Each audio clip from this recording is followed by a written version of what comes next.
तमिलनाडु के कोयम्बटूर शहर में दो हिंदू मुन्नानी कार्यकर्ताओं की गिरफ्तारी के बाद तनाव है।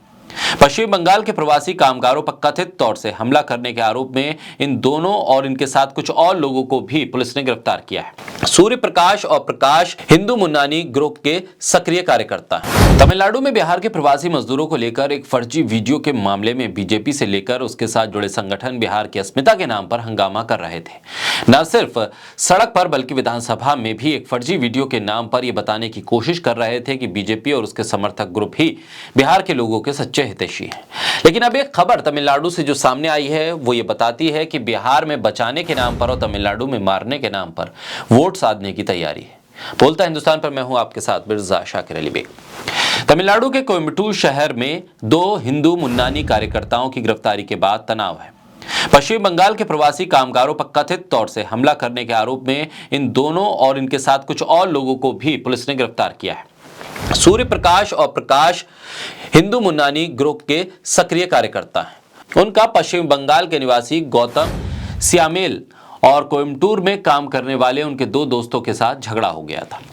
दो और लोग प्रगदीश और बेलू मुर्गन और जिन्हें हिंदू मुन्नानी कार्यकर्ताओं के साथ गिरफ्तार किया गया है, ये भी इस पूरे झगड़े में शामिल थे। आरोपियों को गिरफ्तार करने वाली वैरायटी हॉल पुलिस के मुताबिक चारों का गोविंद और उसके दो साथियों के साथ झगड़ा हुआ और उसके बाद उन्होंने प्रवासी मजदूरों पर हमला कर दिया।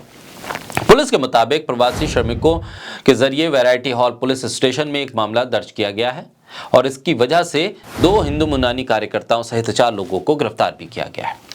कोयम्बटूर एक संवेदनशील इलाका है और हिंदू मुन्नानी कार्यकर्ताओं की गिरफ्तारी ने पुलिस की कार्रवाई को और तेज कर दिया है। कोयम्बटूर पुलिस ने इलाके में कानून व्यवस्था बनाए रखने के लिए एक मजबूत पुलिस दल को भी तैनात करने का आदेश दिया है।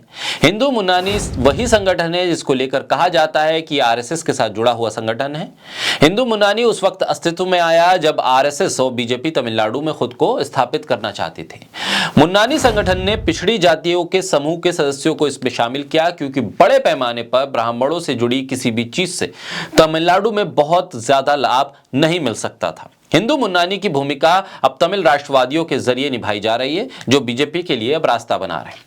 ऐसे में सवाल इस बात को लेकर उठ रहा है कि आखिर क्यों बिहार में एक फर्जी वीडियो के नाम पर बीजेपी से जुड़े कथित पत्रकार और कथित यूट्यूबर्स और संगठन के नेता, बीजेपी के विधायक बिहार के लोगों के हितैषी अपने आप को बताते हैं, तो वहीं तमिलनाडु में बीजेपी और आरएसएस से जुड़े संगठन प्रवासी मजदूरों की पर हमले में शामिल होते हैं। ऐसे में दोहरा रवैया क्यों है? एक राज्य में आप प्रवासी मजदूरों पर हमला करके उस राज्य के लोगों का हितैषी अपने आप को बताने की कोशिश करते हैं, तो वहीं दूसरे राज्य में जब ये बात खबर पहुंचती है तो वहां पर मारने वालों के खिलाफ आप खड़े हो जाते हैं। ऐसे में अलग अलग राज्यों में क्या राजनीति की सुविधा के अनुसार बीजेपी और आरएसएस से जुड़े संगठन काम करते हैं? क्या राजनीतिक लाइन पर ही ये तमाम चीजें होती हैं?